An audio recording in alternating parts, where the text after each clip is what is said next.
The soft rain tapped gently against the window pane as Maggie Thompson folded the last of her clothes into an old, faded suitcase. Her hands trembled, not from age, but from disbelief. At 67, after a lifetime of sacrifices, this was how it ended, downstairs. Daniel's voice echoed through the grand foyer of the mansion she once considered her home. "Maggie, I can't keep subsidizing your life," he declared coldly, his tailored suit pristine, his tone devoid of empathy. "You've been a financial burden long enough. You have 72 hours to move out." For a moment, Maggie stood frozen, the weight of his words sinking in. The same boy she had raised since he was 4, the orphan she loved as her own, was now evicting her like a tenant overstaying her welcome. Her eyes drifted across the guest house walls, lined with framed photos: Daniel's law school graduation, his wedding to Claire, baby Sophie swaddled in Maggie's arms. Each memory felt like a cruel mockery now. She zipped the suitcase shut with a quiet sigh, then whispered to herself,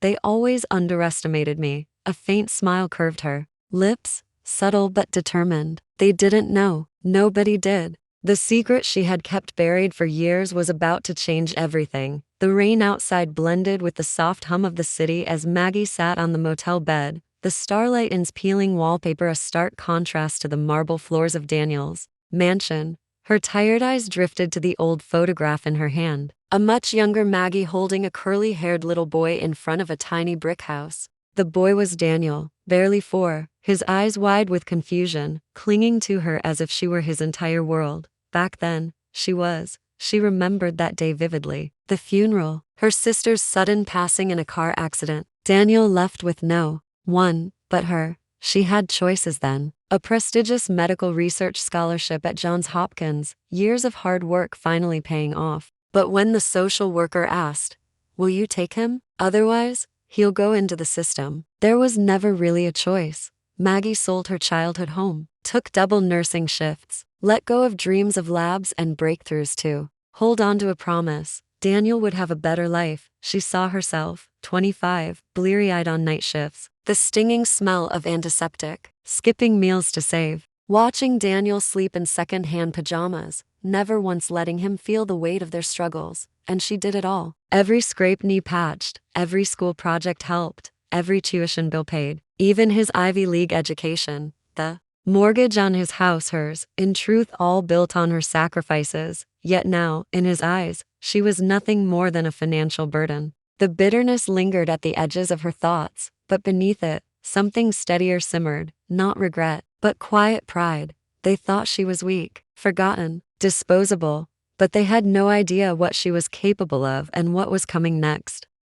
The dim light flickered above Maggie as she leaned back against the creaky motel headboard, the weight of the past pressing on her chest. She had always believed gratitude would come naturally, that after everything, the sacrifices, the sleepless nights, the unconditional love, Daniel would remember, would care, would stand by the promises he once made. "When you retire, you'll live with us. You won't have to worry about anything, Aunt Maggie." She could still hear his teenage voice, full of ambition and assurance. How foolish she had been to believe him. Instead, here she was evicted like a stranger, stripped of dignity by the boy she had molded into the man he became. The ache wasn't about losing a place to stay. It was losing the sense of worth tied so tightly to him. Every success Daniel boasted of, the prestigious law degree, the sprawling estate, the luxury cars, all paved by her silent sacrifices. And yet, in his eyes now, she was obsolete, a relic from his inconvenient past. Her throat tightened as she recalled Claire's condescending glances, the unspoken judgment in every forced smile. To them, Maggie was merely the help tolerated, not cherished. But Maggie wasn't done. Not yet. She wiped away the stray tear threatening to fall, her expression hardening. The years of sacrifice weren't wasted, they were the foundation. And soon, they would see her not as a burden, but as the woman she truly was. The motel phone rang, sharp and unexpected, slicing through Maggie's heavy thoughts. She hesitated before lifting the receiver, her voice tentative. "Hello?" A calm, professional voice answered. "Miss Thompson? This is Richard Bennett from Langston and Associates. I believe we spoke briefly a few years ago regarding Beatrice Langston." Maggie's heart skipped. Beatrice, her former patient, the reclusive billionaire, quiet but razor sharp even in her final days. Maggie had nursed her through countless health battles, not just as a nurse, but as a companion, a confidant. I remember, Maggie replied cautiously. I'm sorry to inform you, Miss Langston passed away last month. Maggie's breath caught. Despite Beatrice's age, the news still stung. But Richard wasn't done. Before her passing, she made significant arrangements. You've been named in her will. Maggie blinked, the words hanging in the air, unreal. Her will? Yes, Miss Thompson, Richard confirmed. Beatrice left you a substantial inheritance, $15 million, placed in a private trust. She considered you not just a caregiver, but a true friend. For a moment, Maggie couldn't speak. The run-down motel room, the suitcase at her feet, the sting of Daniel's betrayal all faded beneath the enormity of Richard's words. $15 million. All because, in a world obsessed with power and wealth, Maggie had seen Beatrice not as a billionaire, but as a human being. And now, the tables had turned. Maggie wasn't powerless. She wasn't discarded. She was wealthy beyond anything Daniel could imagine. And for the first time in years, a quiet, fierce smile crept across her face. The neon sign of the Starlight Inn buzzed faintly above Maggie as she returned to her room, the flimsy key card dangling from her trembling fingers. $15 million or not, at that moment, she still felt like a woman with nothing. The motel room reeked of old cigarettes and disinfectant. The faded floral bedspread, the peeling paint, the flickering light overhead, all of it a brutal reminder of how far she had fallen. Maggie set her suitcase down beside the worn dresser, her eyes scanning the room's sad details. A lone window overlooked the parking lot, where cracked asphalt stretched beneath the drizzle. On the small nightstand sat her last tangible connection to security, an envelope containing exactly $5,000, her entire savings after paying Daniel's mortgage for years. The irony tasted bitter. Here she was, a woman with a hidden fortune, yet trapped in a room most would avoid. No luxury yet, no mansion, no safety, just raw uncertainty. For the first time since the eviction, she allowed herself to cry. Silent, exhausted tears, not just for the betrayal, but for the years she had lost. The years spent believing her worth was tied to Daniel's approval, to being needed. But tonight, rock bottom didn't feel like defeat. It felt like the starting line. The soft, rhythmic tapping of rain against the motel window faded as Maggie's mind drifted to memories of Beatrice Langston. The woman wasn't just another patient, and certainly not another rich recluse clinging to life in her penthouse. Beatrice had been different. Maggie could still picture those long afternoons by the window of Beatrice's sprawling Queen Anne apartment. The rain often painted the glass, just as it did tonight. They would sit together in the sunroom, Beatrice frail, her body betraying her with age, yet her eyes as sharp as ever. Everyone looks at me and sees dollar signs, Maggie, Beatrice had once said, her voice raspy but unwavering. But you see a person. In those moments, their conversations drifted beyond blood tests and medication schedules. They talked of books, poetry, politics, and regret. Beatrice, for all her wealth, carried a loneliness that money couldn't touch. The isolation that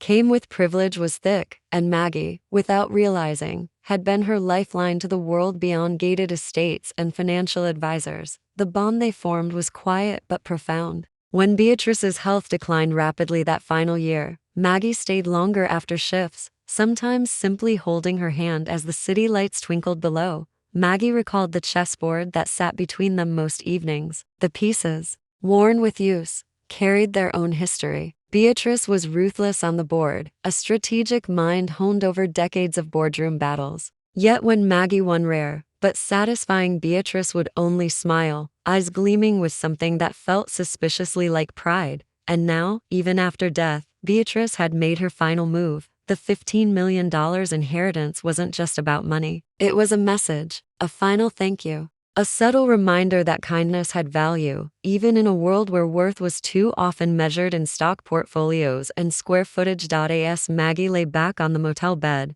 the hum of the city whispering beyond the thin walls, she no longer felt entirely defeated. Grief still lingered, betrayal still stung, but beneath it all, a quiet foundation was forming. Her life wasn't over. In fact, it was only just beginning. The following morning, Seattle's skies were a dull gray blanket, the drizzle steady as Maggie hailed a cab to downtown. Her stomach churned with nerves as she clutched the folder Richard Bennett had couriered to the motel last night, documents confirming everything, $15 million. Trust accounts, legal papers with her name on them. It still didn't feel real. The cab wove through the bustling streets, past glass office towers and polished storefronts, until it pulled up to a sleek, modern building with understated signage. Langston and Associates Estate and Trust Law. Maggie took a deep breath and entered. The lobby was silent and immaculate, all marble floors and glass walls. A young receptionist greeted her with a polite smile, clearly briefed on who she was. Miss Thompson, Mr. Bennett is expecting you. Please, right this way. Maggie followed her down a long, sunlit corridor, the click of her sensible shoes muffled against plush carpeting. Her reflection caught briefly in the glass walls her lined face, her graying curls tucked into a simple bun. She felt out of place here among the tailored suits and designer handbags, but that was about to change. Richard Bennett's office was as polished as the rest of the firm, floor-to-ceiling windows offering a panoramic view of the Puget Sound.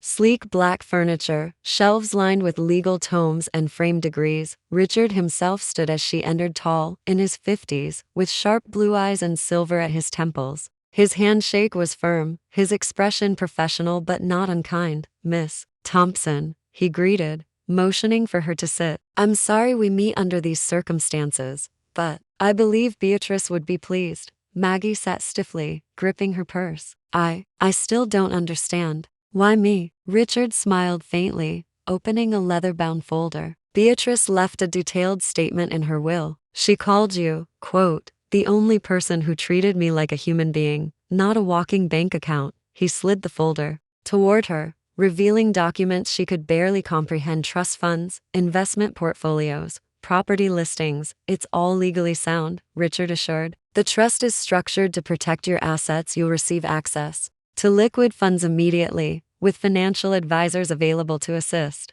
You're secure, Miss Thompson. More than secure. Maggie's throat tightened. Secure, a word she hadn't associated with herself in years. She leafed through the papers, her eyes lingering on the final figure, $15 million.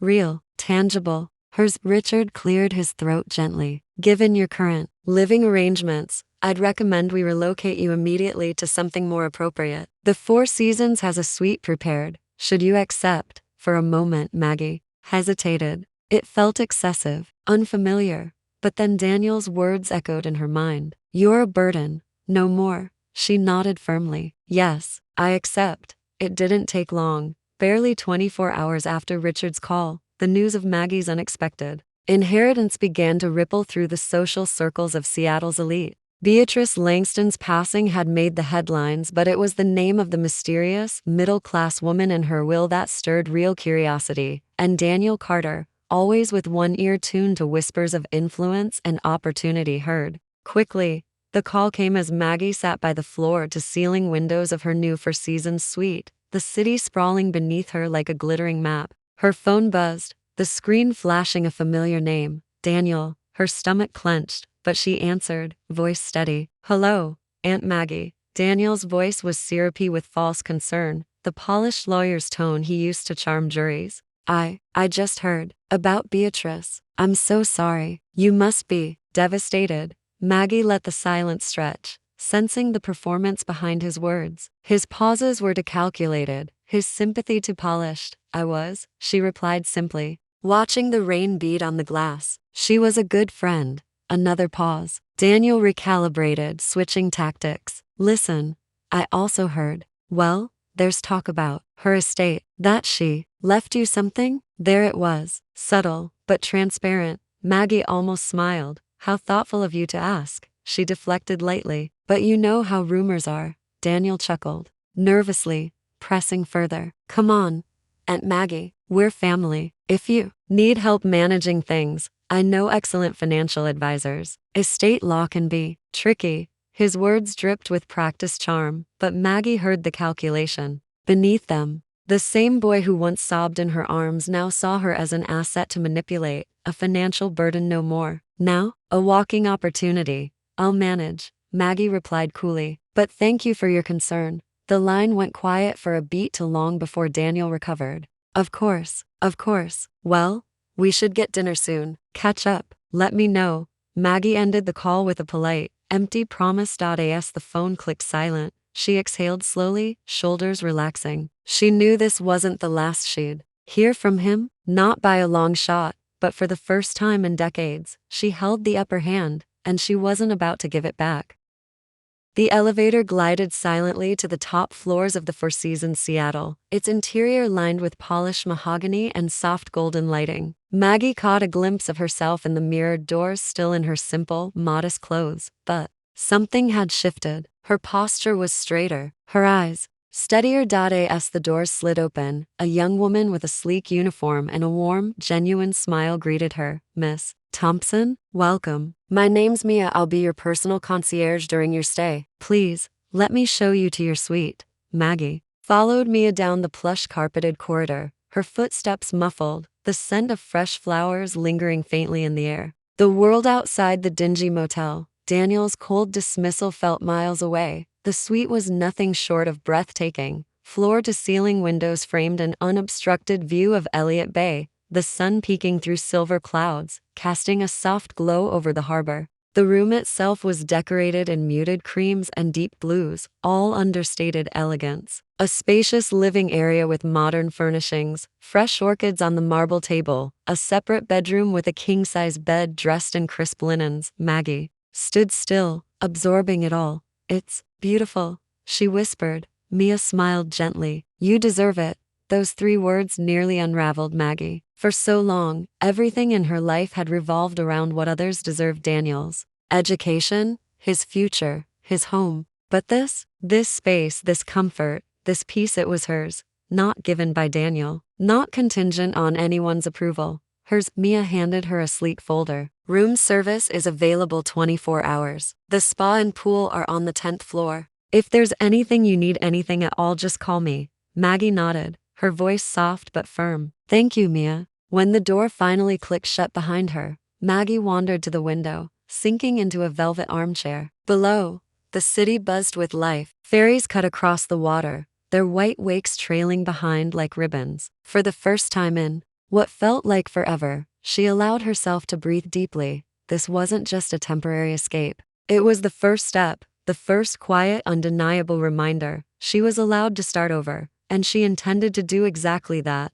That first night in the Four Seasons suite, Maggie hardly slept, not for fear, nor regret, but because her mind, after so many years of surviving, was finally awakening. She sat by the window, the city lights shimmering beneath a blanket of mist, and opened her old worn journal. Its pages were filled with years of lists, grocery reminders, schedules for Daniel's classes, doctor appointments, bills, and forgotten dreams scribbled in the margins. Now, for the first time, she turned to a blank page. This one wasn't for anyone else. No plans for Daniel, no reminders for the household, just Maggie.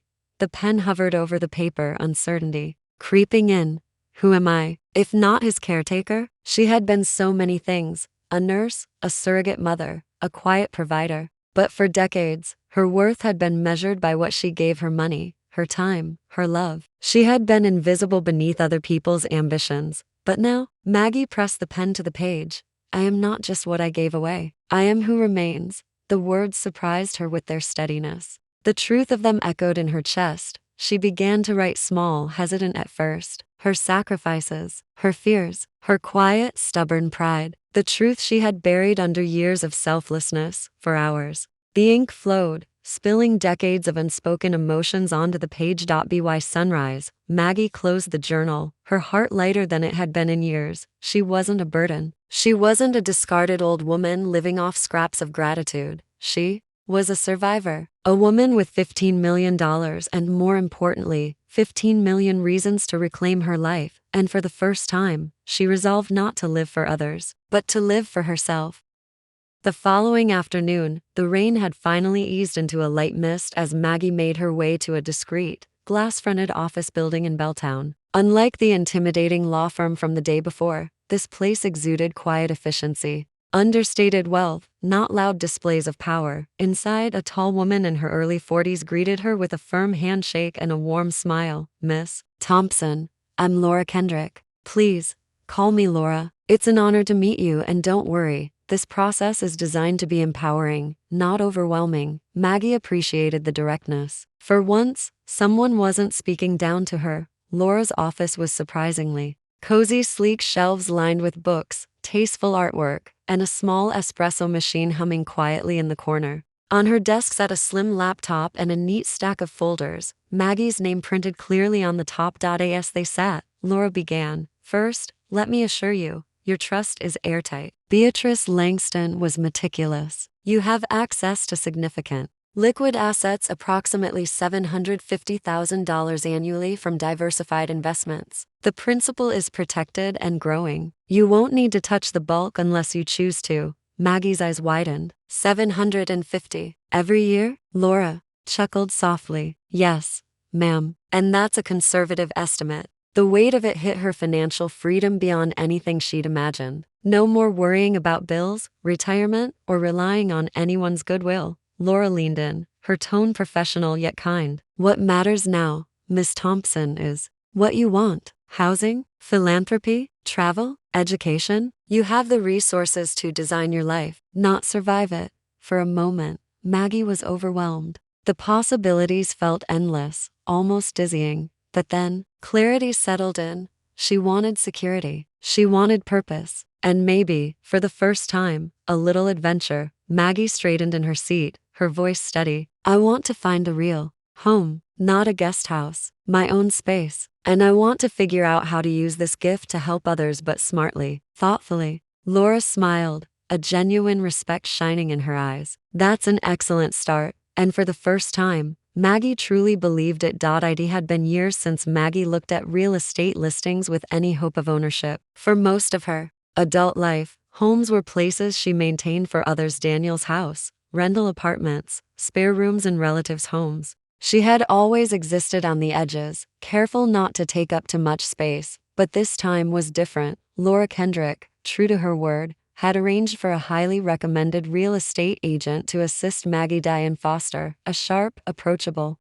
woman in her 50s with salt and pepper hair, sharp eyes, and the no-nonsense air of someone who had seen every side of the housing market. They met at a cozy cafe in Queen Anne, its large windows fogged slightly from the drizzle outside. Maggie sipped her tea nervously as Diane spread out a tablet and glossy brochures across the table. "I took the liberty of narrowing down some options based on what Laura mentioned," Diane began. "Now, I know the penthouses and sterile glass boxes downtown are the flashy choice, but that's not your style, is it?" Maggie smiled faintly, relieved. "Definitely not." Diane grinned. "Good, I thought so." They spent the afternoon visiting properties, sleek, cold high-rises, with concierge desks and rooftop pools that left Maggie feeling like an imposter. Sprawling mansions and gated communities that felt more like fortresses than homes. None of them fit. By the third day, frustration began to settle in. That's when Diane suggested one last stop. "It's a little different," she warned as they drove toward Queen and Hill. "Older, but something tells me you might like it." The moment Maggie stepped onto the front porch of the restored Craftsman bungalow, her heart stirred. The house wasn't enormous, but it stood proud. Wide front steps, a welcoming porch swing, bay windows framed with deep blue shutters. The garden was modest but blooming, even beneath the soft rain. Inside, warm wooden floors, exposed beams, a cozy fireplace, and to Maggie's surprise a sunroom flooded with light, complete with built-in bookshelves. It wasn't showy. It wasn't ostentatious. It was home. Maggie walked through each room, trailing her fingers along the smooth banisters, the worn window frames. It felt lived in, real, a place where she could finally plant roots. Not for Daniel, not for anyone else, for herself. Diane watched her closely. "You don't have to decide now," she said gently, but Maggie already knew. She turned, her voice quiet but certain. "This is the one." And with those words, the foundation of her new life settled firmly into place.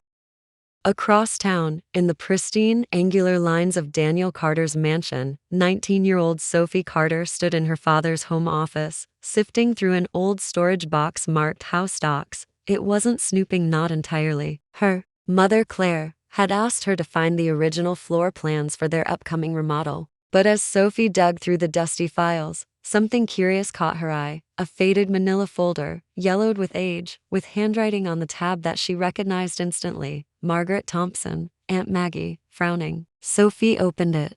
Inside were stacks of documents, mortgage records, cashier's checks, bank statements, all bearing Maggie's name as the payer. Her eyes widened as she skimmed the papers, realization dawning. The down payment for this house? The mortgage? The renovations? Aunt Maggie had paid for nearly all of it using proceeds from the sale of her own home and years of savings. Sophie's breath caught. Her father always told people he was self-made, that his success had been sheer ambition and hard work. But here, buried in a forgotten box, was the truth. Without Maggie, Daniel wouldn't be living in this mansion. Without her sacrifices, there wouldn't have been Ivy League tuition, designer suits, or dinner parties for the city's elite. A mix of emotions flooded Sophie: shame, confusion, and anger, all swirling together. How could her father? And worse, how had she never known? Aunt Maggie had always been there, quiet, warm, selfless. And yet, they'd treated her like an accessory, useful when needed, disposable when inconvenient. Sophie carefully repacked the documents, her pulse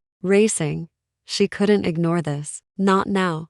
Aunt Maggie deserved better. The truth deserved better. And for the first time, Sophie knew exactly where her loyalty lay. The house on Queen Anne Hill wasn't officially hers yet, but it already felt like it. Maggie returned for the final walkthrough with Diane a week later. This time alone, and as she stepped through the front door, the decision settled like a quiet certainty in her chest. The light poured through the bay windows, casting soft golden pools onto the hardwood floors. The faint smell of old cedar lingered in the air, comforting, familiar. Her footsteps echoed gently through the empty rooms, but for the first time in decades, the space didn't feel temporary.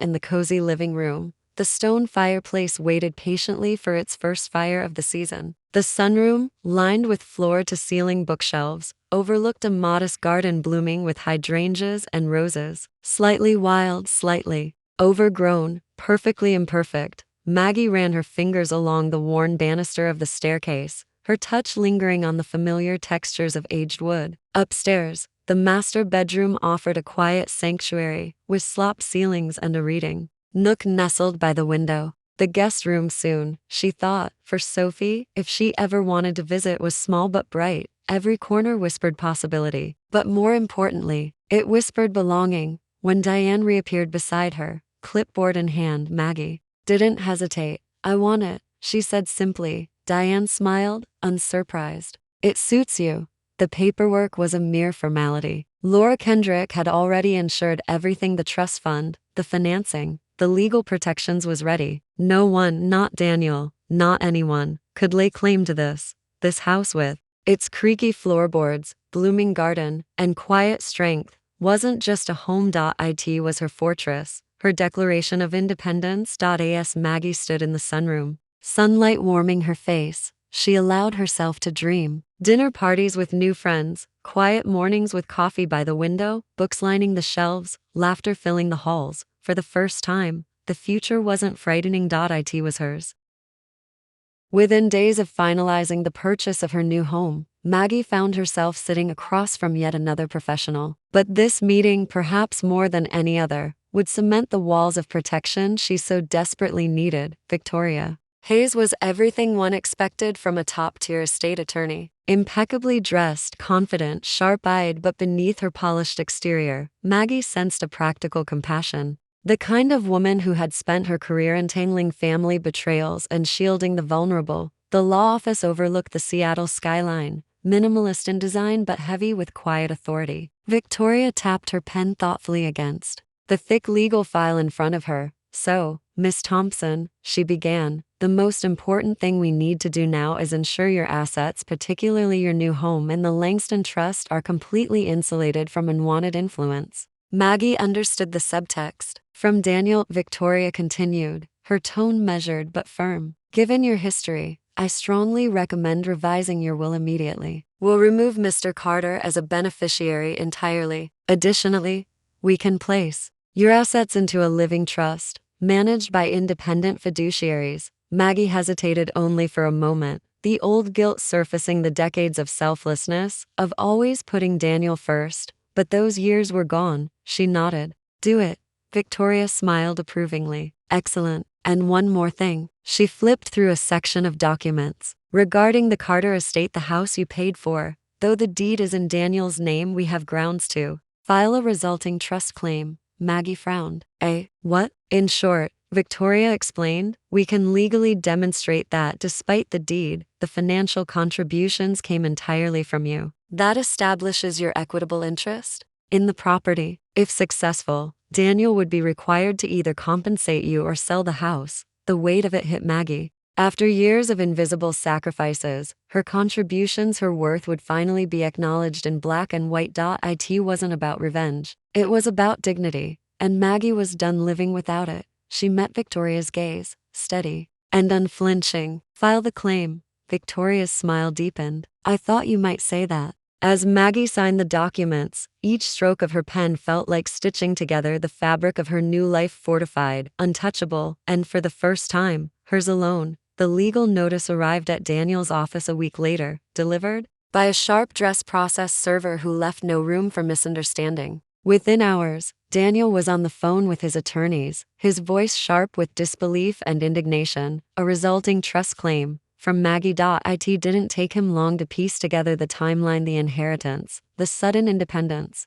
the layers of legal armor Maggie had begun building around herself. What he hadn't anticipated was her boldness in coming after his most prized possession, the mansion. At first, Daniel tried to dismiss it, confident his legal team could bury the claim beneath technicalities and loopholes. But the paperwork was thorough, and so was Victoria Hayes. The evidence was damning. The bank records, the cashier's checks, the sale documents from Maggie's old house. It was all there, clear as daylight. Maggie had funded the down payment. Maggie had covered the mortgage for years. Maggie's financial fingerprints were woven into the foundation of the Carter estate, and now, she wanted acknowledgement. The formal mediation was scheduled swiftly. Inside the sleek conference room of Victoria Hayes' firm, the atmosphere was tense but controlled. Maggie sat composed beside Victoria, her expression calm but unreadable. Across from her, Daniel fidgeted, jaw tight, flanked by his high-powered attorneys.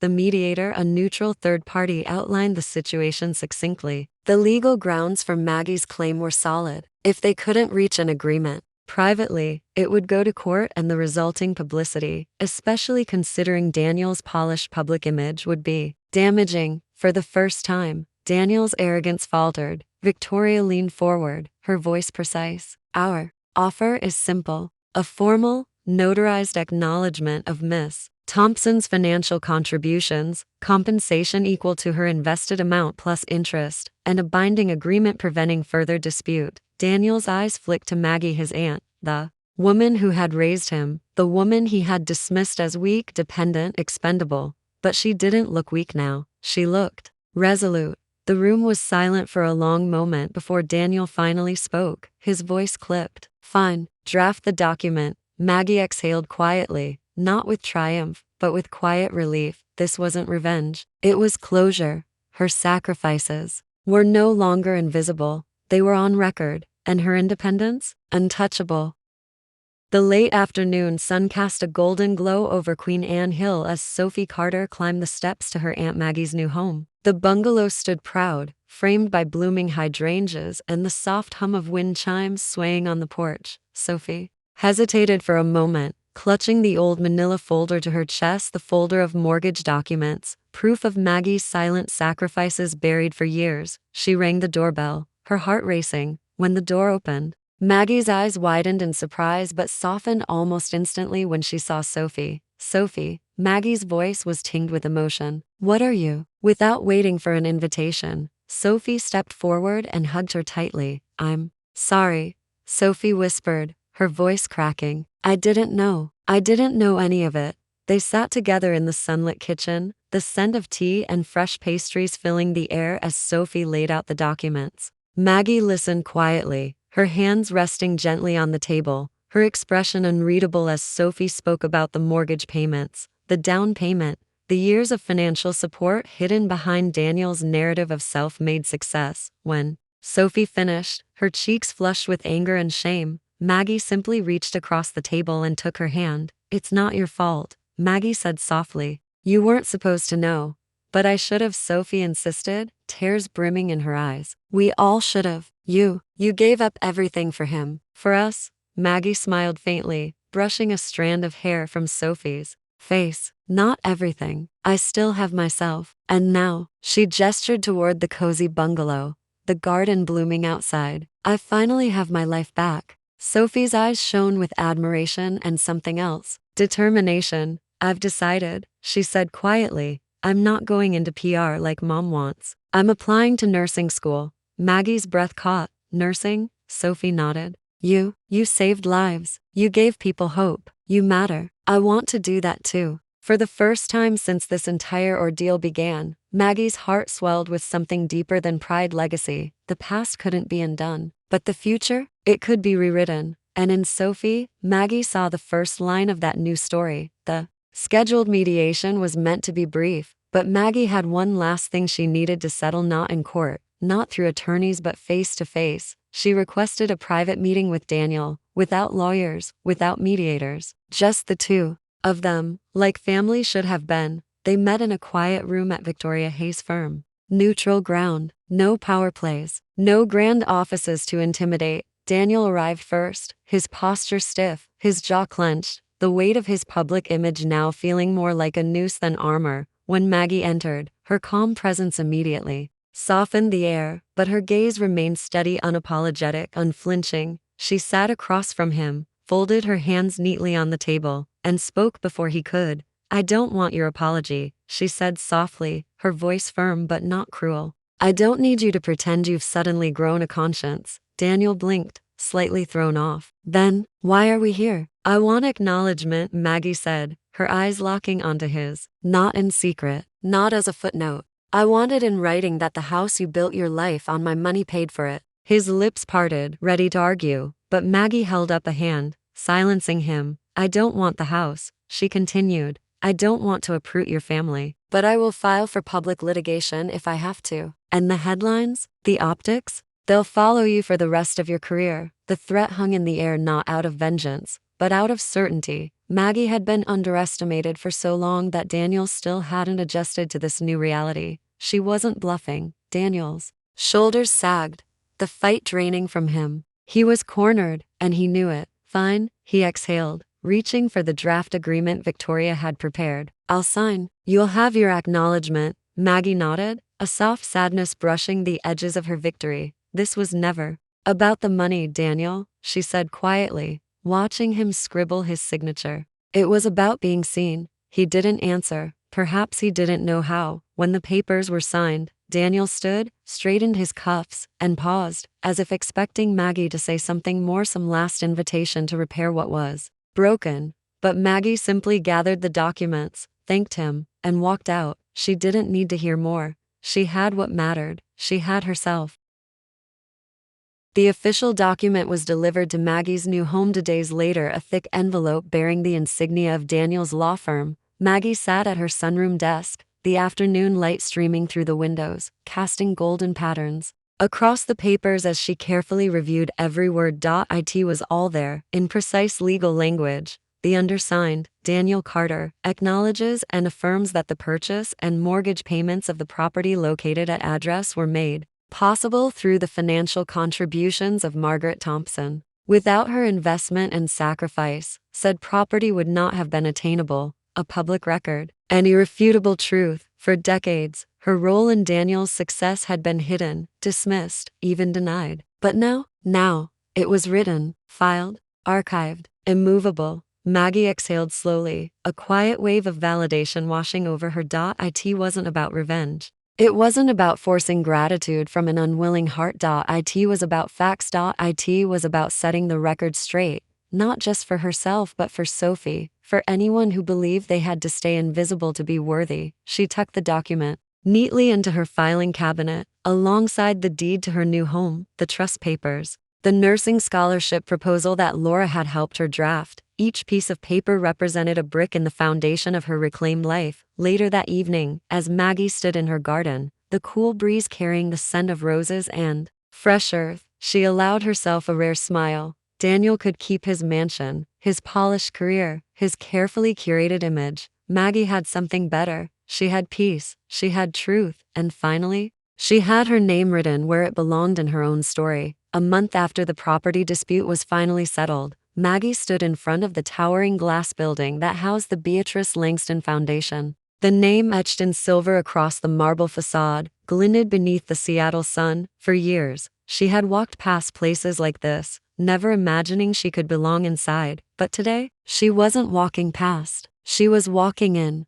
The foundation's mission was simple yet profound: advancing healthcare equity, expanding access to medical care for underserved communities, and supporting the education of future nurses and healthcare workers. It was exactly the kind of legacy Beatrice had hinted at during those late-night conversations, over chess games and cups of tea. The billionaire had spoken often about the cracks in the system, how wealth insulated some while others suffered in silence. Maggie had listened back then, quietly agreeing, never suspecting Beatrice intended for her to carry that mission forward. Inside, the office buzzed with quiet purpose. Bright-eyed staff moved between conference rooms. Bulletin boards displayed project updates, mobile clinics for rural areas, partnerships with local shelters, mental health initiatives. Maggie was greeted by Elena Vasquez, the foundation's director, a sharp, passionate woman with dark eyes that sparkled with determination. "Miss Thompson," Elena smiled warmly, shaking her hand. "We've been expecting you." I'll be honest, the board was skeptical at first, but Beatrice was crystal clear she wanted you here. Maggie smiled faintly. "I can't replace her." "No," Elena agreed, "but you can honor her." The meeting with the board was formal but welcoming. Maggie spoke candidly about her decades in nursing, her first-hand knowledge of underserved patients, and her vision not as a wealthy benefactor detached from reality, but as someone who had lived it. Her authenticity cut through the polished presentations. Her experience grounded the discussions. By the end of the meeting, the vote was unanimous. Margaret Thompson was named to the foundation's board of directors, and just like that, Maggie's role evolved, not just as a woman rediscovering her worth, but as a leader shaping real change. She walked out of the building that day not as someone clinging to wealth, but as someone wielding it with purpose. Weeks after officially joining the foundation's board, Maggie sat in a private conference room, surrounded by proposal drafts, spreadsheets, and legal documents. Despite the corporate setting, this moment felt deeply personal. The scholarship wasn't just a project. It was a promise. Beatrice had always spoken about the invisible heroes in healthcare: the nurses, the aides, the overworked, underpaid individuals who carried the system on their backs yet were rarely celebrated. Maggie had been one of them for decades. She knew the exhaustion, the heartbreak, the quiet triumphs that came with the job, and now, she had the power to ease that burden for others. The Beatrice Langston Nursing Scholarship would provide $2 million in dedicated funds for underrepresented students pursuing nursing degrees, particularly those from low-income backgrounds, rural communities, or marginalized groups. It wasn't charity. It was investment in people, in futures, in the belief that compassion and skill shouldn't be locked behind financial barriers. As the scholarship details were finalized, applications quietly opened across partner universities, and one application, in particular, caught Maggie's attention: Sophie Carter. She hadn't mentioned it during their last visit, but there it was, Sophie's name, her essay attached, her dreams laid bare on the page. She spoke of her admiration for the nurses who carried patients through their darkest days, of wanting to be part of that quiet, vital army. Her words brimmed with sincerity, with determination, and she had no idea the scholarship she applied for carried her Aunt Maggie's fingerprints. Maggie smiled to herself as she reviewed the file, warmth blooming in her chest. The money was irrelevant compared to the legacy it represented and to the quiet ripple it would create in lives like Sophie's. This was what wealth was meant for: not power, not status, opportunity. The text arrived on a quiet Thursday evening. "Daniel, can we talk?" Maggie stared at the screen, unsurprised. She had been expecting this moment. The silence between them after the legal dispute had never felt like closure, only a pause before the inevitable. Reluctantly, she agreed to meet him, choosing a neutral location, a quiet corner of the hotel lobby where they couldn't raise their voices or hide behind lawyers. When Daniel arrived, he looked diminished. The crisp suit, the expensive watch, the practiced arrogance, it was all still there, but the sharpness had dulled. His eyes betrayed the truth. His public image remained intact, but inside, cracks had formed. He sat across from her, fidgeting with his cufflinks, clearing his throat. "I've been thinking," he began, carefully measured, "about everything. About you." Maggie remained silent, letting him struggle. Daniel leaned forward slightly, dropping the rehearsed lawyer tone for something softer. "Look, Aunt Maggie, I was wrong about how I handled things. You deserved better." She arched an eyebrow. "Is this an apology or a negotiation?" His jaw tensed. "Both."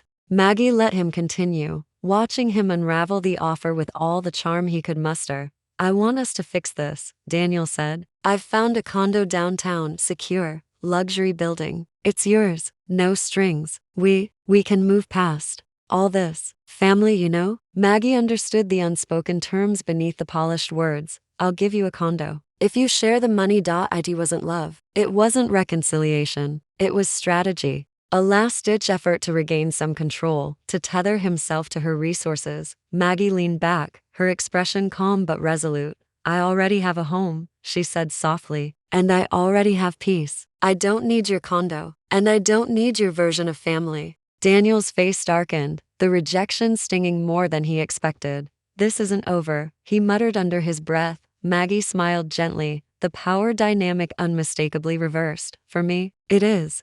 And with that, she stood, leaving him and the weight of his choices behind. 6 months later, Sophie Carter stood outside the entrance of the Seattle School of Nursing, a nervous excitement bubbling beneath her calm exterior. The campus bustled with students in scrubs, textbooks tucked under arms, clipboards clutched tightly. Future nurses, future healers, and for the first time in her life, Sophie felt like she was exactly where she was supposed to be. The acceptance letter had come weeks earlier along with the official notice. She was a recipient of the Beatrice Langston Nursing Scholarship. The generous financial support meant she could pursue her studies without burdening her parents or taking on crushing debt. But beyond the money, it carried a sense of responsibility, of honoring the legacy tied to that name. Sophie still didn't know her Aunt Maggie's connection to the scholarship. The foundation kept those details private, but in her heart, she suspected. She remembered their conversations, the quiet strength Maggie carried,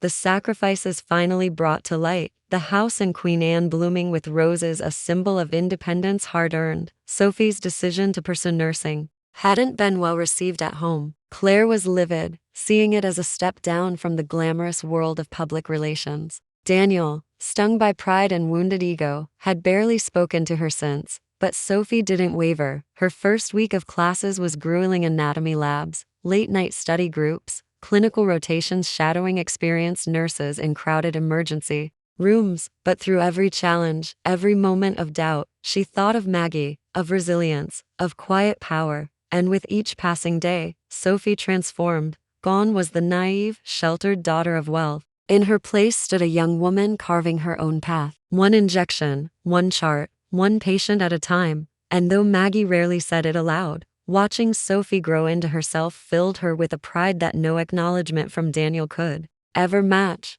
This was the legacy that mattered, not just money, but strength, compassion, independence, and it was only just beginning. For the first time in decades, Maggie's calendar was filled not with other people's obligations but with her own. It started slowly. An invitation from Elena Vasquez to attend a foundation networking event. A quiet coffee meeting with one of the board members, a retired surgeon with a surprisingly dry sense of humor. A suggestion from her real estate agent, Diane, to join the Queen Anne Book Club. At first, Maggie hesitated. After so many years spent on the sidelines, it felt strange, indulgent, even to fill her days with social engagements. But curiosity won out. The book club met every other Thursday at a cozy independent bookstore tucked between a florist and a bakery. The group was eclectic: artists, retired professors, entrepreneurs, young professionals new to the neighborhood. Maggie was nervous at first, but as the conversations flowed about novels, life, Seattle's endless range, she found herself relaxing, even laughing. Soon, the book club wasn't enough. Elena encouraged her to take a painting class. "You need a creative outlet," she'd insisted with a wink. Maggie, skeptical, agreed. She never expected to fall in love with it. The soft scratch of brushes against canvas, the way colors blended and bled together, it soothed her. It wasn't about talent, It was about expression, about giving herself permission to take up space, to create something that wasn't for anyone else's benefit. Through these small, ordinary routines, book discussions, coffee dates, art lessons, Maggie's world expanded, and along with it, her confidence. She was no longer the woman trailing behind Daniel at charity galas, politely invisible. She was Margaret Thompson, respected, independent, part of a vibrant community that valued her not for her money, but for her mind, her kindness, her quiet resilience. As friendships blossomed and laughter filled her days, Maggie realized something profound. She wasn't rebuilding her life, she was finally living it. The Beatrice Langston Foundation Gala was always one of the most anticipated events in Seattle's social calendar, an elegant evening of polished speeches, silent auctions, and ambitious philanthropists vying for attention. But this year, it was different. This year, the spotlight wasn't reserved for wealthy CEOs or tech giants. It was for Maggie. As she stood backstage, clutching her note cards, her heart pounded in her chest. Despite all the progress, the new home, the board seat, the scholarship, the thought of speaking publicly still sent waves of nerves crashing through her. Elena Vasquez appeared beside her, offering a reassuring smile. "You've earned this, Maggie, every word of it," the MC's voice echoed from the ballroom beyond. "And now, it is my honor to introduce our newest vice chair, a woman whose compassion, resilience, and quiet strength have redefined what legacy means, Margaret Thompson." The applause was thunderous as Maggie stepped onto the stage, the warm lights casting a soft glow over the room. Faces blurred in the crowd, foundation donors, healthcare leaders, reporters scribbling notes. She reached the podium, exhaled slowly, and began. Her voice trembled at first, but soon steadied as she shared her story. Not the financial details, not the legal battles, but the heart of it, the years of nursing, the patients whose names still lingered in her memory, the quiet dignity of caring for others, often unseen, often undervalued. She spoke of Beatrice, not as a billionaire, but as a woman yearning to be understood, and how that simple human connection had changed both their lives. Finally, she spoke of purpose. "How we measure worth is broken," Maggie said, her voice strong now, carrying across the hushed room. "It's not in wealth or titles, or the square footage of our homes. It's in what we give, and in what we refuse to let define us." When she stepped away from the podium, the standing ovation surprised even her. But beneath the applause, Maggie wasn't thinking of the crowd. She was thinking of every nurse pulling a double shift, every student like Sophie with quiet dreams, every woman who had ever been told she was a burden. Tonight, their stories were heard, and Maggie Thompson was no longer invisible. Later that night, long after the applause had faded and the ballroom was empty, Maggie stood on the balcony of her Queen Anne home, a warm cup of tea in her hands, the city lights sparkling below. The gala had been a success. Reporters had already begun publishing glowing articles about the foundation's work and her unexpected rise to the board. Her speech was being quoted online, praise flooding in from colleagues and strangers alike. But here, in the quiet, with only the cool breeze and distant hum of traffic for company, Maggie allowed herself to breathe. Wealth, for most of her life, it had been a distant concept, a shimmering, untouchable thing belonging to other people, the rich, the powerful, the Beatrices of the world. It had seemed like a barrier between those who struggled and those who coasted. But now, standing firmly on both sides of that invisible line, Maggie understood the truth. Money wasn't power. It was amplification. For some, it amplified greed, selfishness, fear of loss. For others, it amplified opportunity, compassion, the ability to create change. It had amplified Daniel's entitlement, his false narrative, his hunger for control, and it had amplified her independence, her ability to give without sacrificing herself, her voice after years of silence. Wealth didn't define character. It revealed it. Maggie sipped her tea, her gaze drifting to the garden below. The roses she'd planted had begun to bloom, resilient even in the cool spring air. She smiled softly to herself. She hadn't changed because of the money. She'd finally had the space and the security to become the woman she had always been. The next morning, sunlight filtered softly through the bay windows as Maggie sat at her writing desk in the sunroom, a crisp sheet of paper laid out before her. For weeks now, she had been carrying unspoken words, fragments of gratitude, memories, unfinished conversations with a woman whose absence still lingered in every quiet moment. And so Maggie began to write.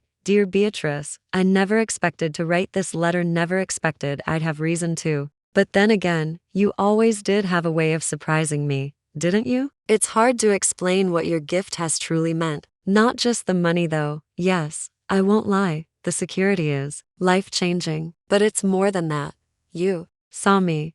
You saw past the nurse's uniform, past the ant label, past the invisible sacrifices and quiet resilience. You saw a woman worthy of standing on her own, of building something for herself, of being more than what others decided I should be. I used to think my life was defined by what I gave away, my time, my money, my dreams. But you reminded me that it's also defined by what we choose to claim. I've claimed my home now, my voice, my place at the foundation, even my history, the parts buried by others, the parts I'm no longer afraid to speak of. And Sophie, you would love her. She's everything you believed in. She's stubborn and brilliant and ready to change the world, one patient at a time.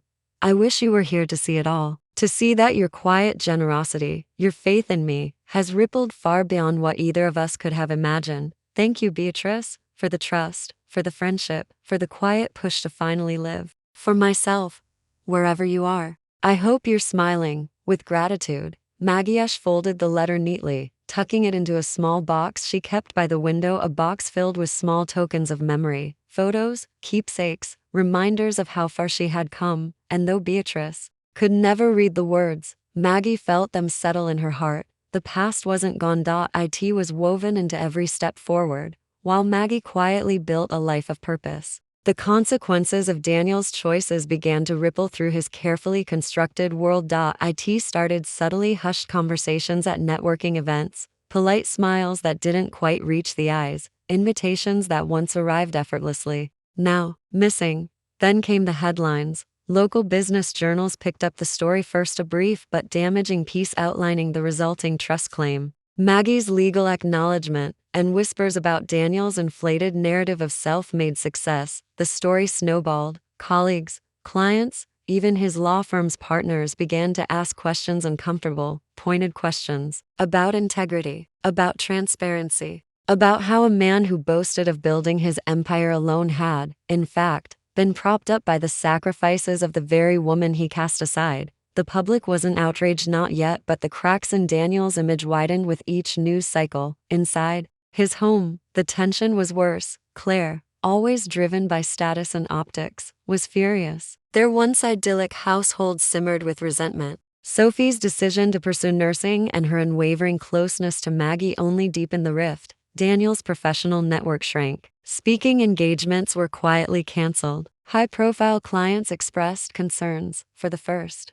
time in his life, Daniel couldn't talk his way out, couldn't charm, couldn't control the narrative. And beneath his frustration, a deeper discomfort gnawed at him, the realization that Maggie hadn't taken anything from him. She had simply claimed what was always hers. The mansion still stood. The cars, the designer suits, the polished facade, all intact. But Daniel, he was hollow, and no amount of wealth could fill the quiet, growing space left by integrity lost. It had taken nearly a year, but Maggie's vision was finally becoming reality. On the outskirts of Seattle, in a quiet, underserved neighborhood long overlooked by developers and city officials alike, construction crews had transformed a once abandoned building into something extraordinary. The Margaret Thompson Community Health Center. The modest brick structure stood proudly at the corner of 12th and Pine, its new windows gleaming, its entrance framed by blooming rose bushes, a small but intentional nod to the garden that had become Maggie's sanctuary. Inside, the health center buzzed with life, mobile clinics for rural outreach, free wellness, exams for low-income families, mental health support, educational programs for aspiring nurses. It wasn't flashy. It wasn't headline-grabbing, but it was impactful. The staff, many of them scholarship recipients like Sophie, were passionate, determined, and driven by the same quiet resilience that had defined Maggie's own journey. Maggie visited often, not as a figurehead, but as a mentor. She offered guidance to young nurses, shared stories from her decades in the trenches, and most importantly, listened. She listened to their worries, their dreams, their frustrations, and with each conversation, each small success, the legacy she had once feared would be erased by Daniel's betrayal grew stronger, more visible. more unshakable. Sophie, now deep into her nursing program, often accompanied Maggie on visits. Her eyes sparkled with pride as she watched patients laugh with relief, families breathe easier, futures being rewritten in real time. This, Sophie once whispered, standing beside Maggie in the clinic's sunlit waiting room. This is what wealth is for. Maggie smiled, her heart swelling. It wasn't the millions in the trust fund. It wasn't the house on Queen and Hill. It wasn't even the public accolades. It was this, a legacy built not on power, but on purpose. And it was only just beginning. The garden behind Maggie's home was in full bloom as spring melted into summer. The roses she had planted, pale pinks, soft yellows, deep crimson reds, climbed along the wooden trellis, their petals open wide beneath the gentle warmth of the afternoon sun. The air carried the faintest scent of lavender and freshly cut grass. Maggie sat in her favorite chair by the small stone patio, a delicate porcelain teacup resting in her hands, the familiar weight of her journal tucked beside her. A soft breeze rustled the pages as she set down her tea and opened the envelope that had arrived that morning. It was a letter, neatly handwritten. The return address, Sophie Carter, Seattle School of Nursing. Maggie smiled as she unfolded the paper, her eyes moving over the words with quiet pride. Dear Aunt Maggie, we completed our first round of clinicals today. I'm exhausted, but it's the best kind of tired I've ever known. I can't thank you enough for believing in me and for showing me what strength really looks like. I know now that nursing isn't just about medicine, it's about seeing people, truly seeing them, like you always did, like you still do. I promise to make you proud. Maggie traced her fingers over the ink, her heart swelling, not with the sharp ache of loss or betrayal, but with fulfillment. For so long, her life had been defined by what she poured into others. Daniel's future, Beatrice's care, sacrifices to often invisible. But now, she had reclaimed her story. The house on Queen and Hill, the community health center, the foundation board seat, Sophie's blossoming career, they were the fruits of quiet defiance, of choosing herself after decades of being overlooked. Maggie leaned back, the sun warming her skin, the roses swaying gently in the breeze. She wasn't defined by what she gave away anymore. She was defined by what remained. By her strength. By her legacy. By the quiet, unwavering truth of who she was, a nurse, a mentor, a woman reborn, a life finally, unapologetically her own. She sipped her tea, her gaze drifting over the garden, the neighborhood, the horizon beyond, and smiled to herself. For the first time, she whispered softly, I am Maggie, not defined by what I give, but by who I am. And with that, the story and her journey came full circle.